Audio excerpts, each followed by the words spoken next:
지금 이제 그 서혜순 씨가 주장하고 있는 내용은 본인이 혹시라도 그 김광석 씨 사망과 관련된 어떤 책임이 있는 게 아니냐라고 하는 세간의 그런 의혹들에 대해서 아니다. 전 남편, 그러니까 남편은 그 망인은 기본적으로 성격이 안 좋았다. 지금 말하고자 하는 포인트가 그겁니다. 그러네. 두 번째로는 당신들은 내가 나쁘고 그 사람이 착한 사람으로 알고 있지만 사실은 그렇지 않았다. 그 사람 매우 다혈질이었고 성격이 그 급진적으로 변하는 사람이었기 때문에 그 부분에 대해서 나를 그 뭐라고 하면 안 된다. 이제 이런 얘기를 지금 하고 있는 건데요. 네. 지금 아까도 보시면 그 방송에 한번 나와서 화면에 뭐라고 나왔냐면 인터뷰하시는 분이 엘리베이터 타시면서 아셨어요? 이혼 생각하신 거 이렇게 물어봐요. 그랬더니 하도 오래전 일이라 몰라요. 이렇게 대답해요. 네. 본인하고 남편이 이혼할까 말까 했었던 사실을 하도 오래전 일이라 모른다라고 하는 거는 상식적으로 사실 맞지 않거든요. 네. 두 번째로는 그 장모님의 그 전날 뭐 자기한테 전화를 했다. 목소리가 듣고 싶다라고 해서 네. 그러니까 유족 측에서는 아니다. 이혼을 얘기하려고 했었다. 이런 네. 얘기잖아요. 그럼 장모님 얘기는 서혜순 씨랑 김광석 씨하고 서로 사이가 안 좋아서가 아니라 나한테 안부 전화하려고 전화했던 거다. 이제 이런 얘기를 했었던 거예요. 그러니까 네. 사이가 좋지 않다는 거를 이제 무마시키려는 그런 발언이죠. 네. 그런데 실질적으로는 김광석 씨가 만약에 사이가 좋았다라고 한다면은 본인이 가지고 있던 여러 가지 권리를 사망하기 전에 미리 아버지한테 넘기는데 넘기는 일을 하지 않았을 거예요. 왜냐하면 당연히 사람이 결혼을 하고 나면 새로 꾸리는 가정이 1순위가 되기 때문에 그렇죠. 당연히 아버지한테 뭔가 준다고 생각하기보다는 아이도 있는 상황에서 내가 죽거든 우리 아이 엄마가 아이와 함께 이거 잘 이렇게 유지해 주기를 바란다. 이런 식의 마음을 갖는 게 상식적인 거지. 그 전에 아버지한테 내 모든 권리나 모든 재산적인 것들을 넘기겠다라고 말하는 거는 사실은 타당하지 않거든요. 그러니까 네. 그런 여러 가지 것들을 종합해서 봤을 때는 실질적으로는 이제 서혜순 씨하고 김광석 씨가 사이가 좋지 않았다는 거는 기본적인 팩트인데 네. 그 팩트 때문에 사실 이러한 결과가 나온 거냐에 이제 초점이 맞춰질 수밖에 없는 거 아니겠습니까? 네. 근데 실질적으로 그럼에도 불구하고 이 서혜순 씨가 얘기하고 있는 그런 여러 가지 것들은 지금 현재까지 이 문제가 되고 있는 이 쟁점과 연결되는 부분이 동기 부분에서 많이 나오기 때문에 그 부분을 좀 더 계속해서 짚어보는 게 필요할 것 같습니다. 앞서도 서혜순 씨는 김광석 씨가 우울증도 앓고 있고 평소 성격도 괴팍해서 그릇도 부수고 차도 부순다는 걸 평소 같이 음악하던 멤버들은 다 알고 있다 이런 말까지 했습니다. 하지만 유족 측은 김광석이 우울증을 앓은 적도 우울증 약을 먹은 적도 없다고 했는데 이 내용은 조금 전에 인터뷰 때도 본인이 서혜순 씨가 그 얘기를 해요. 그럼 우울증 약이 처방받았나요? 기자가 물어보니까 그때는 우울증 약이 별로 없었어요. 라고 이렇게 넘어간 적은 발언은 있었습니다. 여러분 기억나실 겁니다. 그런데 또 다르게 이 주장이 팽팽하게 맞서고 있는 거 앞서 노변 사님이 얘기했습니다만 앞부분에 이혼 관련 얘기를 물어봤더니 오래전 일이라 기억이 안 난다 이렇게 얘기했잖아요. 당시 이 장모에게 전화를 합니다. 김광석 씨 사망하기 전에. 그런데 사망 전날 장모 목소리를 듣고 싶다면 전화했는데 그때 장모라는 분은 운동을 나간 상태여서 직접적인 통화는 못했다는 게 장모의 진술, 최근 인터뷰였어요. 그런데 이에 대해서 유족 측은, 서정욱 변호사님, 유족 측은 사망 전날 장모에게 전화한 이유가 서혜순 씨와 이혼을 통보하려고 전화했다는 게 유족 측의 주장입니다. 이건 어떻게, 양측이 너무 달라요. 이건 어떻게 입증이 될까요? 그렇죠. 제가 보기에 양측의 주장을 저희가 섣불리 어느 쪽이 옳다. 이렇게 결론을 미리 내릴 수는 없지만 아하. 저는 유족 측의 네. 말에 좀 더 신빙성이 가요. 어째서요? 왜냐하면 우리 법에 이런 말이 있습니다. 항상 진실된 진술은 일관되다. 근데 서혜순 씨의 해명은요. 네. 제가 보기에 죽음의 정황이 말할 때마다 해명할 때마다 이게 조금씩 달라져요. 아, 그런가요? 저는 가장 제가 이해가 안 되는 게 네. 담배 부분 있잖아요. 네. 담배가 두 종류가 있다니까. 네. 예를 들어 누군가 왔다 갔을 수도 있다.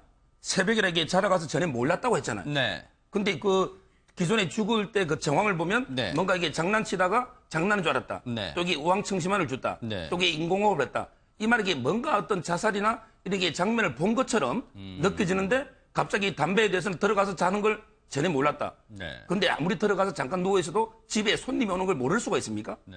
이건 말이 안 되잖아요. 네. 저는 법적으로는 시효 지나서 이미 끝났지만 네. 김광석은 국민 가수고 지금도 팬이 많아요. 네. 그럼 역사적인 진실은 그분의 지금 명예가 있잖아요. 네. 예를 들어 그분이 여자 관계로 근데 고민하다가 우울증에 자살했다?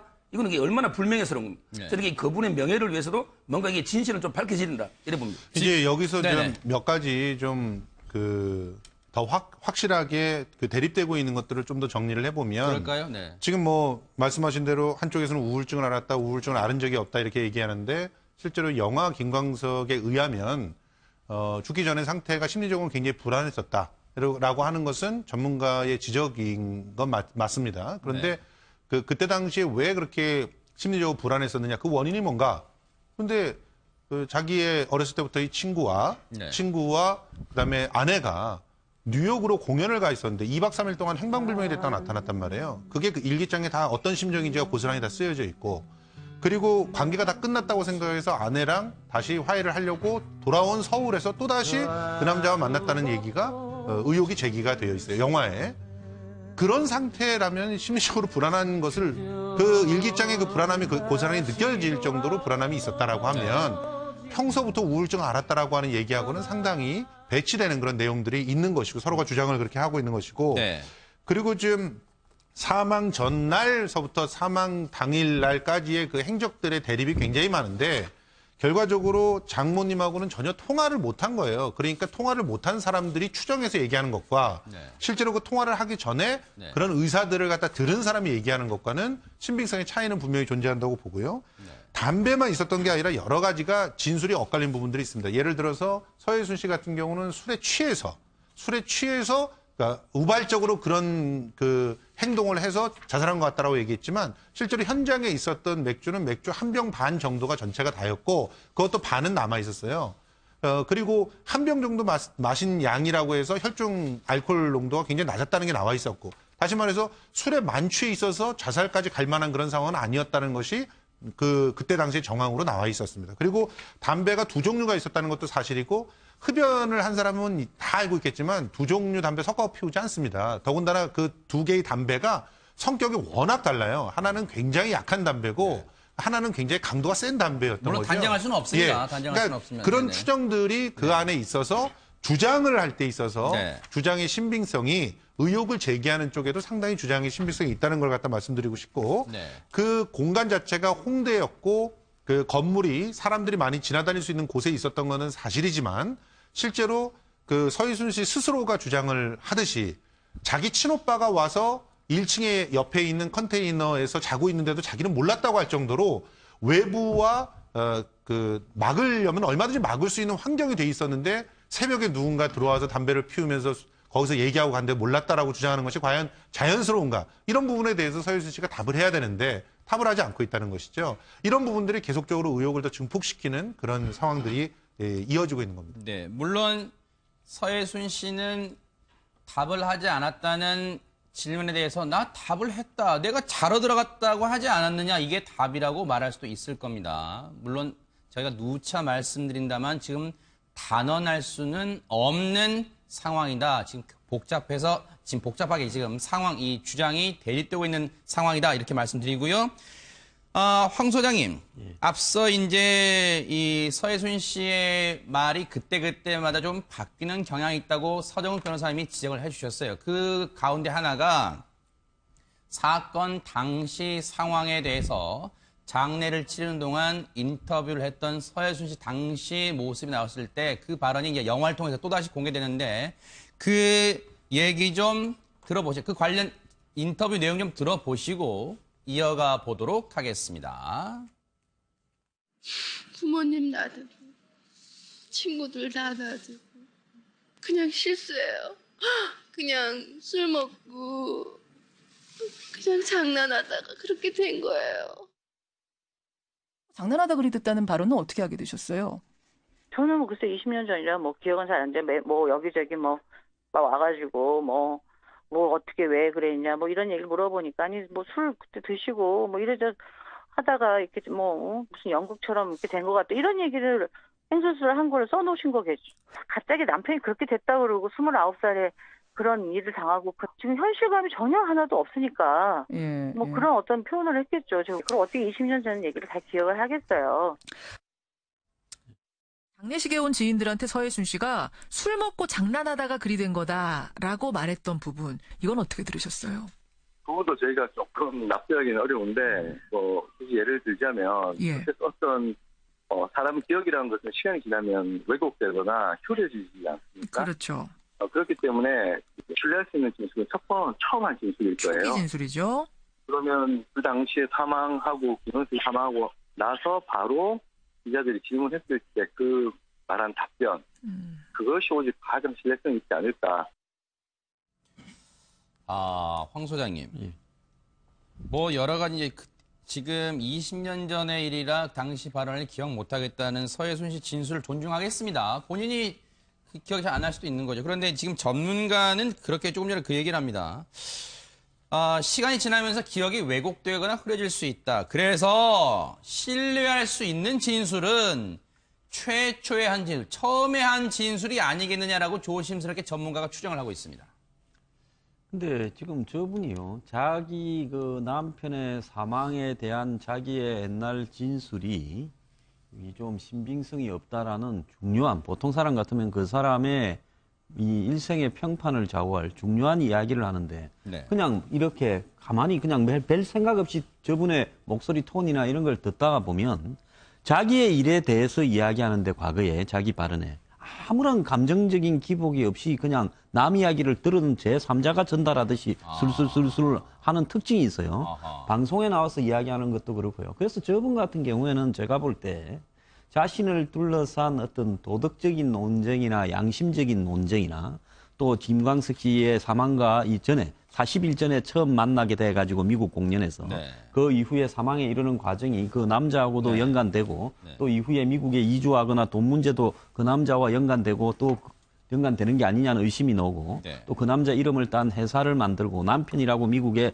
이 공적 서류에 기재돼 있고 허즈번드라고 네. 이런 부분에 대해서는 조금 더 이 양심이나 이런 부분에 이렇게 네. 이 좀 남들을 갖다 시선을 두려워하는 이런 부분이 없는 분 같아요. 네. 그래서 저 사람을 봤을 때는 오직 법적으로 내가 안 걸리면 된다라고 봤을 때는 지금 현재 이 많은 논란에도 불구하고 매우 유리한 위치에 있다는 겁니다. 실제로 지금 공소시효 문제가 저 예. 김광석 씨 97년 사망 부분은 네. 법적으로 공소시효를 갖다가 다시 이렇게 연장시키는 부분을 국회에서 통과시켜야 가능한 부분이기 때문에 지금 기소도 할 수 없고 네. 사실상 그 부분에 대한 수사도 무의미할 수 있어요. 네. 그런 상태이지. 딸의 또 죽음과 관련해서 자기가 직접 딸을 갖다가 이렇게 뭐 어떻게 죽게 했다라는 직접적인 증거가 없는 한은 무슨 유기치사 논란 이런 부분은 얼마든지 빠져나갈 수 있다. 그것도 10년 전의 일이에요. 네. 이렇다면 지금 도덕적인 비난이나 사회적인 어떤 질타 이런 부분을 배제하고 법적인 빼들만 놓고 보면 내가 별거 없다. 이런 부분에 대한 변호사의 어떤 판단이나 또 자신의 어떤 평소에 이 사고 관점이 그러기 때문에 네. 주의 시선을 전혀 염두에 안 두기 때문에 사실은 좀 더 치밀한 사람이라면 일체의 이 외부 인터뷰에 응하지 말고 그냥 법적으로만 대응해 나가는 쪽을 택할 거예요. 그래서 자기가 매우 유리한 상황에 있다는 걸 알고 있기 때문에 네. 지금 현재 그냥 떳떳하게 아하. 이 시청자들이 보거나 국민들이 봤을 때는 분노를 금하지 못하겠지만은 네. 그런 부분하고 실질적인 상황 전개하고는 네. 다르다라는 걸 갖다가 잘 인식하고 이야기하는 것 같습니다. 그렇게 볼 수도 있겠다는 생각은 해볼 수 있지만 계속 제가 말씀드립니다만 단정할 수는 없고 확실하게 정해진 것도 아직까지는 없습니다. 지금 경찰청 광역수사대 이 조사도 아직 서해순 씨와 그 김광석 씨의 동창이라는 사람에 대해서 아직까지 이루어지지 않고 있기 때문에 단정할 수는 없다는 점, 그리고 네 분의 패널도 조심스럽게 추정하는 발언이라는 점을 제가 다시 한번 말씀을 드립니다.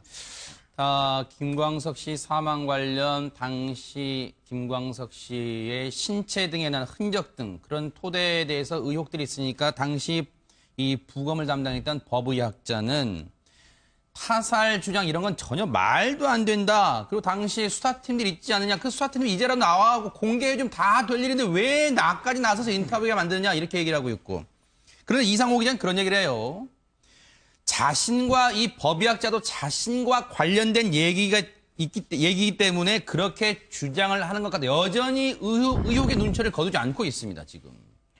그 당시 관련돼서 이제 보면은 사실 여러 가지 이상한 점이 많습니다. 몇 가지만 간단히 그럴까요? 네. 말씀을 드리게 되면 첫 번째 아까 그 화면에 나왔는데 그 거실 중앙에서 길게 전선줄이 내려가지고 계단 쪽에 이렇게 연결시켜서 하는 그 바로 이거죠. 네네. 보셨죠? 그런데 그렇게 해서 계단에서 발견된다는 게 상식적으로 말이 안 되는 것이 만약에 매달려 있었다라면은 줄을 해서 그냥 가운데로 이렇게 있었겠죠. 서 있었겠죠. 계단에 누운 채로 발견된다는 것이 제가 보기엔 상식적으로 말이 안 되고 어허. 또 저분이 저기까지 자살하려고 저렇게 높은 곳까지 가서 줄을 매단다는 것 자체가 상식적으로 힘들어요. 그 당시 상황에서. 어허. 굳이 저기다 할 필요가 전혀 없었다는 거고 네. 만약에 발견됐을 때 저 누워 있었다는 상태였다면 누군가가 내려놓지 않고선 저렇게 누워 있을 수가 없는 거죠. 그렇지 않겠습니까? 게다가 자살을 하게 되면 이제 뭐 혀도 나오고 뭐 여러 가지 배설도 하게 되는데 그런 상황에서 정말로 그 당시 그 현장을 발견했던 기록에 나와 있는지 그런 것도 한번 확인을 해봐야 될 것 같고요. 네.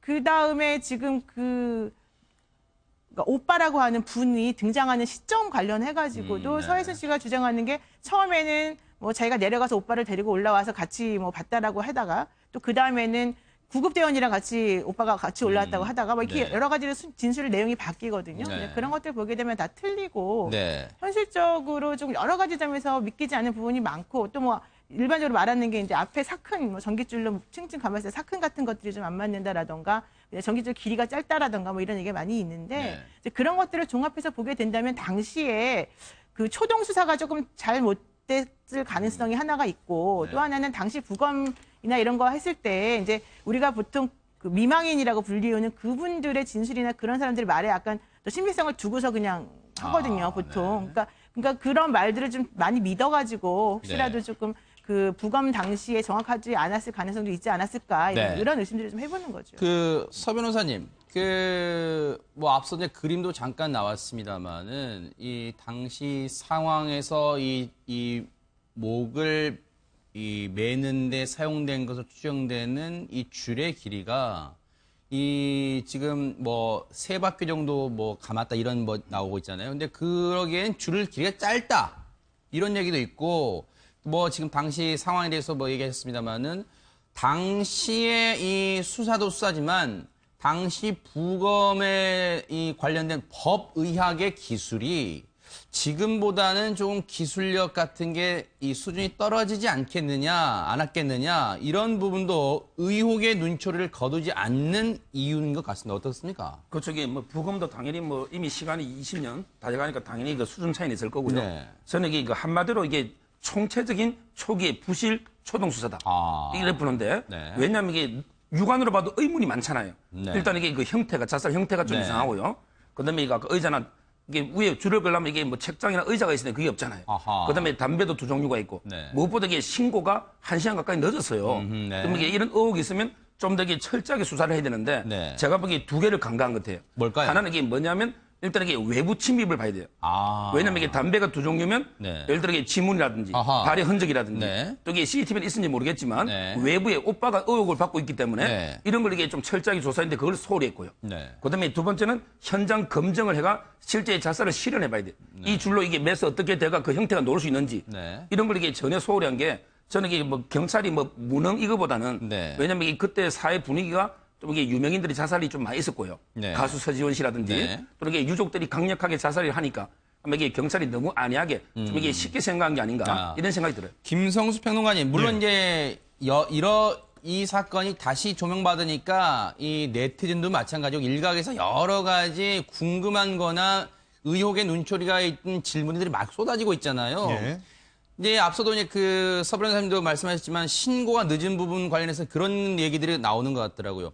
아니 비전문가인 즉 아내 입장에서 무슨 구조 전문가도 아닐 텐데 무슨 우황청심환을 먹였다는 둥 인공호흡을 했다는 둥 또 심폐소생술을 했다는 둥 이런 상황이 과연 이해가 되느냐. 오히려 우리가 일반적인 상식으로 봤을 때는 재빨리 119에 도움을 요청하고 그 다음에 그동안 119가 올 때 뭔가 후속 조치를 하는 게 더 우선순위가 아니겠느냐 이런 질문도 나오고 있더라고요. 이런 점 때문에 많은 미스터리가 증폭된다 이렇게 보이는데 어떻습니까? 맞습니다. 그러니까 신고를 한 시간까지의 대략 네. 한 50분으로 추정되는 본인은 뭐 50분이 아니었다라고 주장을 하고 있습니다. 그런가요? 네. 그 시간도 굉장히 미스터리한 부분이고 네. 그때 당시에 행했다는 CPR, 네. 그러니까 심폐소생술도 지금 심폐소생술을 이분은 딸한테도 시도를 했다 그러거든요. 아하. 그리고 남편한테도 시도를 했다 그러는데 네.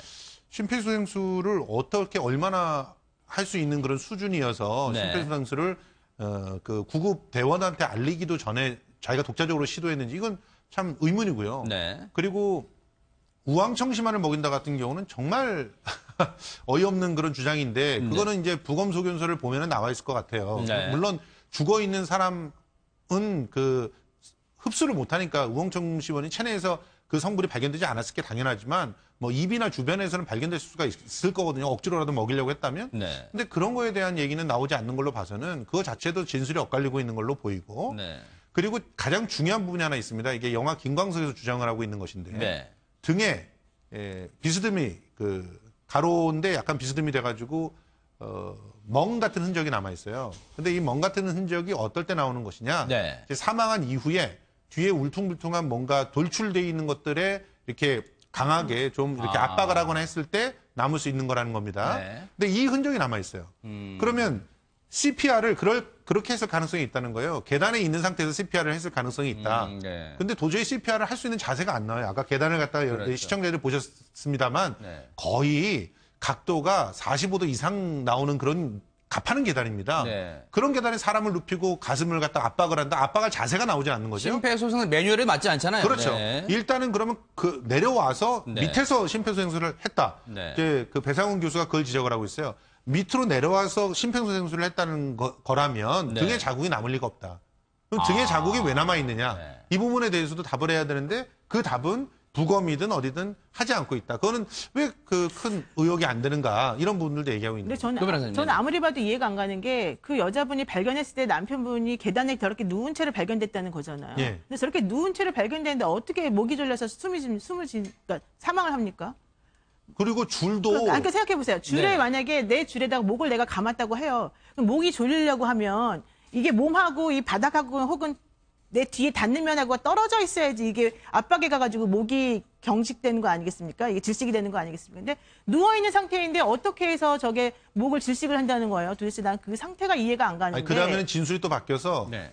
그 계단에 기대에 있었다. 그렇죠. 바로 그거예요. 그래서 계단에 기대 있었다는 것도 마찬가지예요. 왜냐면 계단에 기대 있다는 것도 어딘가에 앉아 있다는 거잖아요. 앉든지 뭔지 하여튼 뒤에 뭔가 있다는 거잖아요. 그렇죠. 그런 상태에서 어떻게 이게 압박이 돼요. 죽을 정도로. 심리적으로 불안한 것을 그 일기장의 그 불안함이 그 사람이 느껴질 정도로 불안함이 있었다라고 하면 평소부터 우울증을 앓았다라고 하는 얘기하고는 상당히 배치되는 그런 내용들이 있는 것이고 서로가 주장을 그렇게 하고 있는 것이고 네.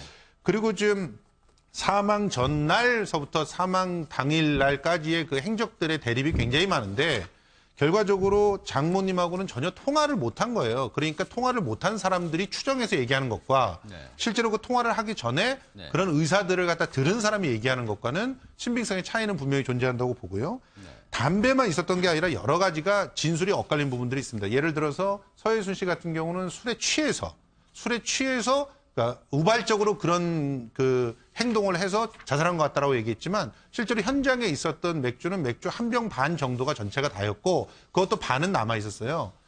그리고 한 병 정도 마신 양이라고 해서 혈중 알코올 농도가 굉장히 낮았다는 게 나와 있었고 다시 말해서 술에 만취해 있어서 자살까지 갈 만한 그런 상황은 아니었다는 것이 그때 당시에 정황으로 나와 있었습니다. 그리고 담배가 두 종류가 있었다는 것도 사실이고 흡연을 한 사람은 다 알고 있겠지만 두 종류 담배 섞어 피우지 않습니다. 더군다나 그 두 개의 담배가 성격이 워낙 달라요. 하나는 굉장히 약한 담배고 하나는 굉장히 강도가 센 담배였던 물론 거죠. 단정할 수는 없습니다. 단정할 그러니까 수는 없습니다. 그런 네네. 추정들이 그 안에 있어서 주장 또 다르게 이 주장이 팽팽하게 맞서고 있는 거 앞서 노변 사님이 얘기했습니다만 앞부분에 이혼 관련 얘기를 물어봤더니 오래전 일이라 기억이 안 난다 이렇게 얘기했잖아요. 당시 이 장모에게 전화를 합니다. 김광석 씨 사망하기 전에. 그런데 사망 전날 장모 목소리를 듣고 싶다면 전화했는데 그때 장모라는 분은 운동을 나간 상태여서 직접적인 통화는 못했다는 게 장모의 진술, 최근 인터뷰였어요. 그런데 이에 대해서 유족 측은, 서정욱 변호사님, 유족 측은 사망 전날 장모에게 전화한 이유가 서혜순 씨와 이혼을 통보하려고 전화했다는 게 유족 측의 주장입니다. 이건 어떻게, 양측이 너무 달라요. 이건 어떻게 입증이 될까요? 그렇죠. 제가 보기에 양측의 주장을 저희가 섣불리 어느 쪽이 옳다. 이렇게 결론을 미리 내릴 수는 없지만 아하. 저는 이게 그 유족 측의 네. 말에 좀 더 신빙성이 가요. 어째서요? 왜냐하면 이게 우리 법에 이런 말이 있습니다. 항상 이게 진실된 진술은 일관되다. 근데 서혜순 씨의 해명은요. 네. 제가 보기에 죽음의 정황이 말할 때마다 해명할 때마다 이게 조금씩 달라져요. 아, 그런가요? 저는 이게 가장 제가 이해가 안 되는 게 네. 담배 부분 있잖아요. 네. 담배가 이게 두 종류가 있다니까. 네. 예를 들어 이게 누군가 왔다 갔을 수도 있다. 새벽에 이게 자러 가서 전에 몰랐다고 했잖아요. 네. 근데 기존에 죽을 때 그 정황을 보면 네. 뭔가 이게 장난치다가 장난인 줄 알았다. 네. 또 이게 우왕청심환을 줬다. 네. 당연히 사람이 결혼을 하고 나면 새로 꾸리는 가정이 1순위가 되기 때문에 당연히 아버지한테 뭔가 준다고 생각하기보다는 아이도 있는 상황에서 내가 죽거든 우리 아이 엄마가 아이와 함께 이거 잘 이렇게 유지해 주기를 바란다. 이런 식의 마음을 갖는 게 상식적인 거지. 그 전에 아버지한테 내 모든 권리나 모든 재산적인 것들을 넘기겠다라고 말하는 거는 사실은 타당하지 않거든요. 그러니까 네. 그런 여러 가지 것들을 종합해서 봤을 때는 실질적으로는 이제 서해순 씨하고 김광석 씨가 사이가 좋지 않았다는 거는 기본적인 팩트인데 네. 그 팩트 때문에 사실 이러한 결과가 나온 거냐에 이제 초점이 맞춰질 수밖에 없는 거 아니겠습니까? 네. 근데 실질적으로 그럼에도 불구하고 이 서해순 씨가 얘기하고 있는 그런 여러 가지 것들은 지금 현재까지 이 문제가 되고 있는 이 쟁점과 연결되는 부분이 동기 부분에서 많이 나오기 때문에 그 부분을 좀 더 계속해서 짚어보는 게 필요할 것 같습니다. 앞서도 서해순 씨는 김광석 씨가 우울증도 앓고 있고 평소 성격도 괴팍해서 그릇도 부수고 차도 부순다는 걸 평소 같이 음악하던 멤버들은 다 알고 있다 이런 말까지 했습니다. 하지만 유족 측은 김광석이 우울증을 앓은 적도 우울증 약을 먹은 적도 없다고 했는데 이 내용은 조금 전에 인터뷰 때도 본인 서해순 씨가 그 얘기를 해요. 그럼 우울증 약이 처방받았나요? 기자가 물어보니까 그때는 우울증 약이 별로 없었어요. 라고 이렇게 넘어간 적은 발언은 있었습니다. 여러분 기억나실 겁니다. 그런데 지금 이제 그 서해순 씨가 주장하고 있는 내용은 본인이 혹시라도 그 김광석 씨 사망과 관련된 어떤 책임이 있는 게 아니냐라고 하는 세간의 그런 의혹들에 대해서 아니다. 전 남편, 그러니까 남편은 그 망인은 기본적으로 성격이 안 좋았다. 지금 말하고자 하는 포인트가 그겁니다. 그러네요. 두 번째로는 당신들은 내가 나쁘고 그 사람이 착한 사람으로 알고 있지만 사실은 그렇지 않았다. 그 사람 매우 다혈질이었고 성격이 급진적으로 변하는 사람이었기 때문에 그 부분에 대해서 나를 뭐라고 하면 안 된다. 이제 이런 얘기를 지금 하고 있는 건데요. 네. 지금 아까도 보시면 그 방송에 한번 나와서 화면에 뭐라고 나왔냐면 인터뷰하시는 분이 엘리베이터 타시면서 아셨어요? 이혼 생각하신 거 이렇게 물어봐요. 그랬더니 하도 오래전 일이라 몰라요. 이렇게 대답해요. 네.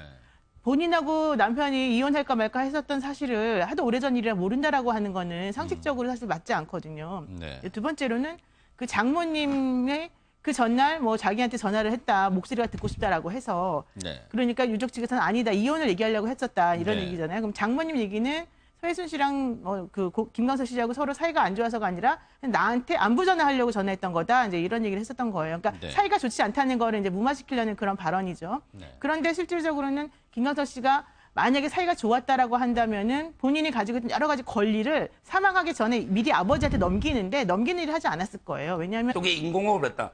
이 말이 이게 뭔가 어떤 자살이나 이렇게 장면을 본 것처럼 느껴지는데 갑자기 담배에 대해서는 들어가서 자는 걸 전에 몰랐다. 네. 근데 아무리 들어가서 잠깐 누워 있어도 집에 손님이 오는 걸 모를 수가 있습니까? 네. 이건 이게 말이 안 되잖아요. 네. 저는 이게 법적으로는 시효 지나서 이미 끝났지만 네. 김광석은 이게 국민 가수고 지금도 팬이 많아요. 네. 그럼 이게 역사적인 진실은 그분의 지금 명예가 있잖아요. 네. 예를 들어 그분이 여자 관계로 근데 이게 고민하다가 우울증에 자살했다. 이거는 이게 얼마나 불명예스러운 겁니다. 네. 저는 이게 그분의 명예를 위해서도 뭔가 이게 진실은 좀 밝혀진다. 이래 봅니다. 이제 여기서 네네. 좀 몇 가지 좀 더 확실하게 대립되고 있는 것들을 좀 더 정리를 해보면 그럴까요? 네. 지금 뭐 말씀하신 대로 한쪽에서는 우울증을 앓았다, 우울증을 앓은 적이 없다 이렇게 얘기하는데 실제로 영화 김광석에 의하면 죽기 전에 상태가 심리적으로 굉장히 불안했었다라고 하는 것은 전문가의 지적인 건 맞습니다. 그런데 그때 당시에 왜 그렇게 심리적으로 불안했었느냐 그 원인이 뭔가? 그런데 자기의 어렸을 때부터 이 친구와 그다음에 아내가 뉴욕으로 공연을 가 있었는데 2박 3일 동안 행방불명이 됐다가 나타났단 말이에요. 그게 그 일기장에 다 어떤 심정인지가 고스란히 다 쓰여져 있고 그리고 관계가 다 끝났다고 생각해서 아내랑 다시 화해를 하려고 돌아온 서울에서 또다시 그 남자와 만났다는 얘기가 의혹이 제기가 되어 있어요. 영화에. 그런 상태라면